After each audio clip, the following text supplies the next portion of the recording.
Game. Scratch game. Monkey game. Game on Scratch.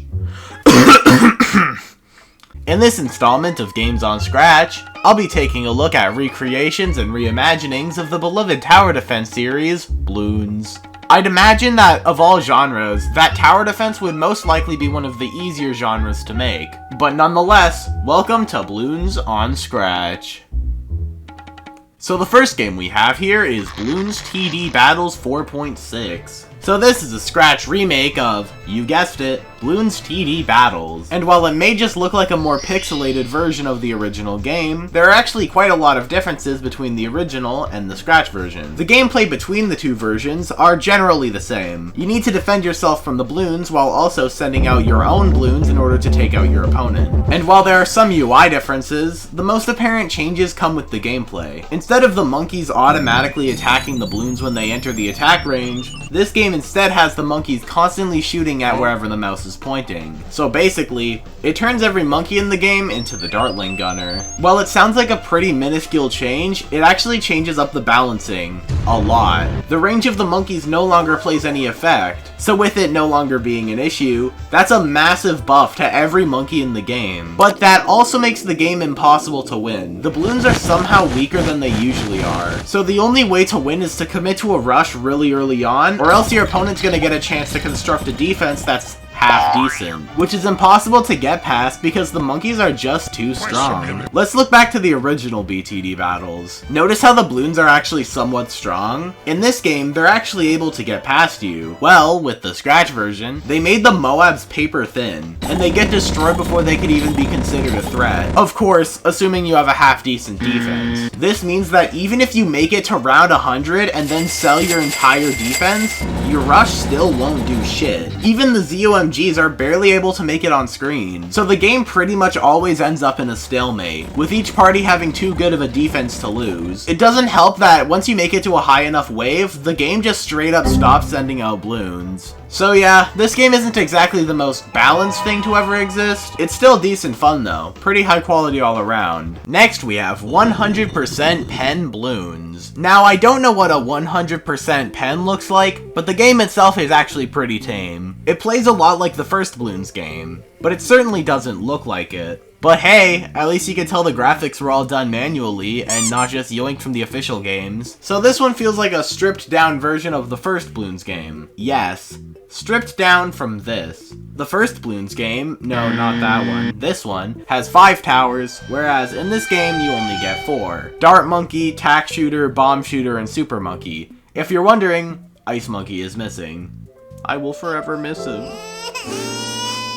But there are definitely a couple differences, even besides the obvious ones, like the art style or the map for example. But the biggest change that you may or may not have noticed is the type of projectiles being used. In the original game, the dart monkeys shoot darts, and the cannons shoot explosive cannonballs. Well, in this game, every projectile is replaced with gray dots. The monkey shoots dots, the super monkey shoots dots, but fast, and the cannons shoot a cluster of dots at a time. There's also a larger variety of Bloons. Of course, there's your standard red, orange, and yellow, but there's also these magenta Bloons that change color and shrink when you hit them. The best strat I found was to spam cannons at the front of the stage. The dot spam is more than enough to deal with the onslaught of Bloons. And also the game was programmed to only go to round 30, so, yeah. Besides that, it's the monkey game, but on Scratch. Also, the Super Monkey's design is very silly looking. Here we got Scratch Bloons TD. So this is a Scratch version of the 5th Bloons Tower Defense game. And by Scratch version, I don't just mean that it was made on Scratch. The monkeys were all redesigned to use what appears to be Scratch characters, like the iconic orange cat for instance. Crosspaths were also removed, most likely for the reason that it would be difficult to not only include the functions of the abilities, but to also design custom art for each and every one of the different crosspaths in the game. The map here was also taken from a BTD5 track by the name of Brick Wall. So as you can imagine, the map is well designed, because it was made by Ninja Kiwi. but you might notice that the size of the map has somewhat changed. There are also a lot of monkeys that were cut from this recreation of the game, like the Dartling Gunner, for example, but the choices for tower selection are fine enough for what it is. The farms in this game act a lot more like the farms from BTD4, automatically giving you money instead of you having to pick it up. There could also be more than one tier 4, so by the end of the game, I was able to obtain this. If you're wondering, yes, that is in fact a ZOMG having to go up against not 1, not 2, but 10 sun avatars. And the game is running about as well as you can expect. Still better than the DS version though. Overall, Scratch Bloons TD is a fine enough experience.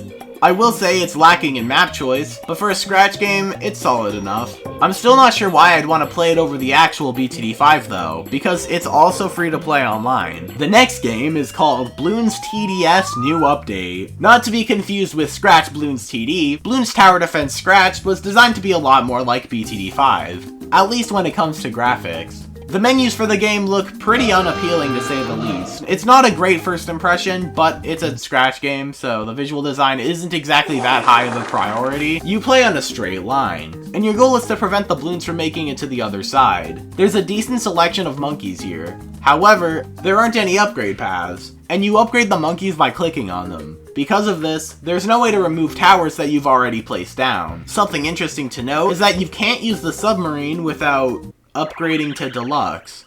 I'm not sure what exactly that entails considering it's a Scratch game, but I don't think I'm missing out on much since it's just one tower. There are also some square-shaped balloons, and I'm really not sure what they do. I just wanted to point that out. Eventually, a bunch of dark blue-colored blimps show up, and then you die. I've given the game a number of attempts, but I still don't see a way to get past this point. The cannon was the best tower I could use, but even then, one Moab and I died. On a side note, the noises that the cannon makes are just so loud and annoying.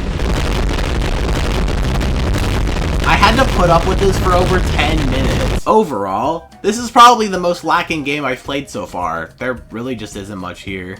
The last game we'll be looking at is Bloons TD 7.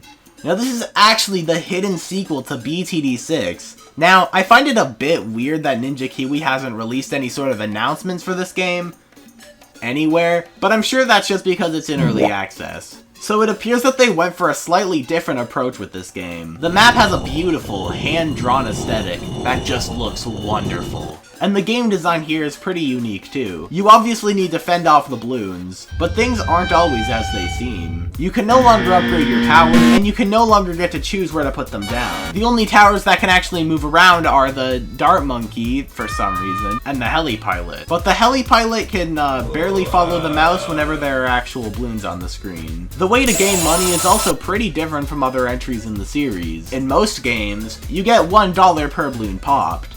But it's not like that in this game. You kinda just get some cash at the end of each round. It's kinda like the opposite of the Apocalypse game mode, which is also not in this entry, along with every other game mode, I might add. The health points also don't work, and the rounds feel like they last forever. Overall, I'm not exactly liking the direction of the series. I'm hoping that they could fix things up with later updates. Maybe add some bosses or any other map, game modes, or actual content. But, whatever, this works too, I guess. Bloons TD 7 has a lot of nuance and story. I loved the part where Quincy, son of Quincy, got his grand revenge on the DDT that mercilessly killed his father. It was beautiful and really shows the duality of man, or in this case, monkey. So yeah, that's about it for this episode of Games on Scratch. Goodbye.